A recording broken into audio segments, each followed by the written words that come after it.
If you're a beginner in Sailor Piece and you've been having a hard time progressing, this is the guide for you. I'm going to show you everything you need to go ahead and do to go ahead and level up as fast as possible here inside of Sailor Piece. All the tips and everything I recommend for you to get from level 0 all the way to max level and have some of the best items in the game. By the way, really quickly, if you guys want to be entered in my Game Pass giveaway, always get to do is leave a like on this video, comment your name down below, and do make sure to subscribe. Anyways, guys, let's go ahead and get right into this video. By the way, join the Discord. I'm picking a winner in 7 days for this video. I've already done a couple giveaways, but you do have to join the Discord that way I know. So anyways, let's get into this video. So when you first spawn in, the very first thing you need to do is optimize your settings. This is very, very important. So you need to scroll down and you need to make sure you have auto quest repeat enabled. Before you do anything, make sure you have auto quest, and auto enable repeat, all of these enabled. So auto rejoin is also very, very helpful. All right, then once you have that, the first thing you want to go ahead and do is claim these rewards right here if you're in the group. And then the first thing everyone needs to do, because this is something that I always skip up on when it comes to creating accounts and all that, or just even leveling up in general, is you need to go to the Snow Island like I just did and start this Haki quest. I've already done it, but it's going to give you a quest to kill NPCs, use the Z move, and also do 750 punches. And when you're on Starter Island, you can begin to do this. And basically what's going to happen is it's going to do this quest over and over again while you kill these. It will automatically do this quest for you after you've activated it once, instead of you having to run back and forth. And then make sure you upgrade your damage, your melee, so it's max. I'm obviously using a sword, which is why I have it maxed, but go ahead and max your melee. And then just kill this over and over and over again, and you'll start making a bunch of progress. And you're also going to get your Haki leveled up.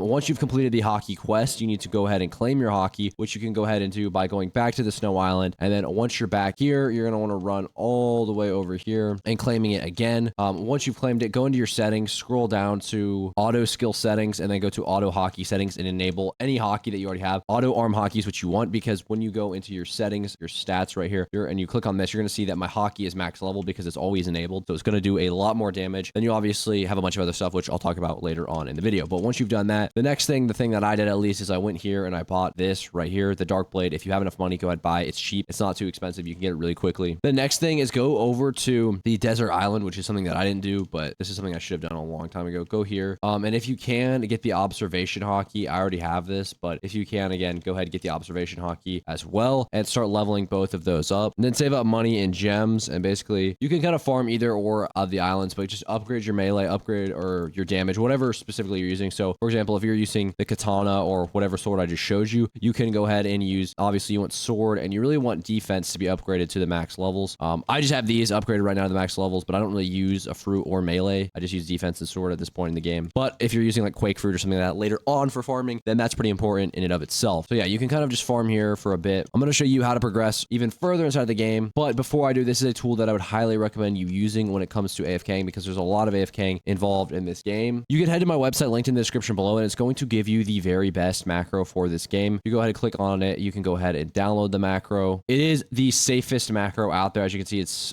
digitally signed right here, and it also is virus scanned, and you can go ahead and look at both of those. If you're worried about it being a virus or whatever, you can see that both of these are 0 out of 71, which means they're completely safe. And I believe they're also approved by Microsoft, so no need to worry. Anyways, after you've ran the installer and installed it, it will go ahead and open up the app right here, and it will detect what game you're in or whatever, and then go ahead and click launch, and then boom, you can see that we have a little macro UI right here. This is one of the most advanced macros I think by far that I've ever seen, and there's so much that you can do in this. I'm not going to make the whole video about the macro, but there's a lot you can do here. You can kind of customize and figure it out. Personally, my favorite feature is the pity farm feature, so I would definitely recommend using that, especially when it comes to later game grinding. But something to definitely look out for and potentially use is this macro. Anyways, let's get back into the video. All right, so the next thing that you're probably going to want to do when you're trying to get from level 500 to level like 1,500, 1,600, you're going to want to farm the Desert Island until you're around level 1,300. And basically to get the next sword in the progression that we're aiming for, you're going to go to Shibuya Station. Once you're over here at Shibuya Station, this is what most people recommend, and this is what I did. You're going to want to buy the Griffin sword from this place. Now, there's a lot of different things you can buy at Shibuya Station. Honestly, forgot where the Griffin sword is even at because it was so long ago when I bought this, which I know is a little bit... Oh, so it's right here. Actually, this is the sword you're going to buy. It's not the Griffin, it's the Gryphon. But yeah, this is what it looks like when you buy it. It's just a classic legendary, but it is obviously going to be very, very helpful. Now, the next thing that I recommend doing is start working on artifacts. Now, once you're kind of at the stage that I've kind of showed you, you want to start working on artifacts. If you don't know what artifacts are, if you go into your inventory, you can see artifacts right here. These are very, very good. I still need to, I feel like, work on these a little bit more, get them a little bit better. Anyways, you guys get the point. To unlock those, what you need to be is level 7,500, and you need to head back over to the Snow Island Island. There's a decent amount of stuff over here at the Snow Island. And then I'm going to run over here, and you see that there's artifacts. Once you're that level, you guys can go ahead and equip them, but you can also go into your artifact milestones. I actually don't even know if I've claimed all of these. No, I haven't, but they're free rewards that you can go ahead and claim. So yeah, you can go ahead and claim all of these that you haven't quite yet. I haven't claimed most of these. I mean, they're not really that important, but they are free rewards nonetheless, so you might as well. Boom. So all of these should be claimed now. Boom. But yeah, we got a bunch of free stuff right here. So yeah, make sure you do artifacts.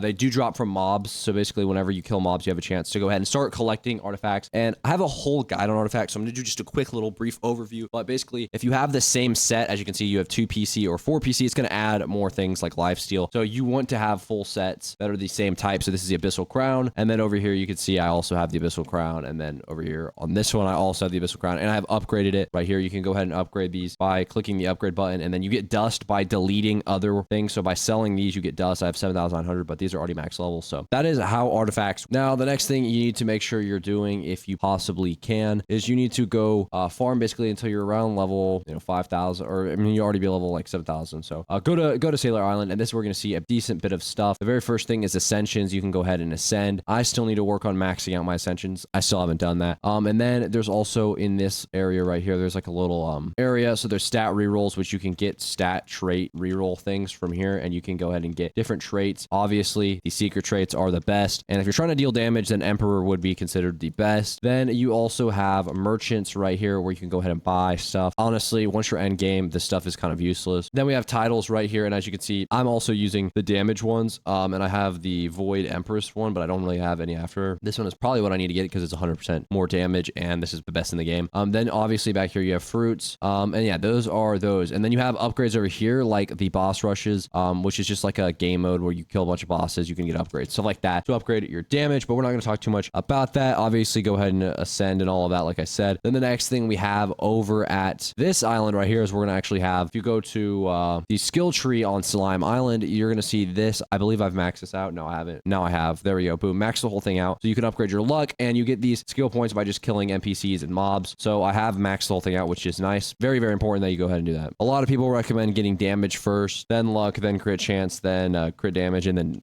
focus on HP last. Kind of up to you, though, what you want to do. Unlock Judgment Island, because this is how you're going to get spec passives, which is the next thing that's going to help you deal more damage and overall do better. So if you click on Judgment Island, you can teleport to the spec passive right here, and you can talk to her. Basically, you're aiming to get a really good spec. This is an okay spec, Rampage. It is mythical, however. Its percentage of damage is only 18%, and the highest it can go is 30, so it's not even in that 20 range, so it's honestly kind of low. I do need to redo this, honestly, at some point. So they've added a new auto thing, too, where you can go ahead and skip unwanted passives. I don't know. I believe if I selected all of these, it would go ahead and skip, but then you can also select what percent and all that good stuff. So that's very, very nice. You don't have to wait for that crap anymore. But yeah, you want a spec passive that does a lot of damage. Then after that, we have power, which if you teleport over here, you can see that there's just another passive thing that you can go ahead and do with power shards. And you're trying to aim for any of these mythicals. Probably if you're aiming for damage, you want the subjugator, because that has 40% damage at the max. So if you're trying to get max damage, that's definitely something I would do. The next thing to note is dungeons, and rune dungeons are very important. I didn't really mention runes quite yet. So if you head over to Dungeon Island, you will see that we have a bunch of runes. These runes are, if you open dungeons, now you have to do a whole quest to unlock this. I have a full video on that. But yeah, the rune dungeon right here is how you go ahead and number one, level up your rune, but also unlock runes themselves. So if you go in your inventory, you'll see we have runes right here. This is how you're going to also deal more damage. I don't have any relics yet, but the relics are in C2, which I may do a full guide to C2, like a full progression guide to C2 or whatever. But yeah, that's pretty much a base beginner guide to Sailor Piece. If you guys did enjoy, please make sure to, of course, leave a like on this video. And I'll see you guys in the next one.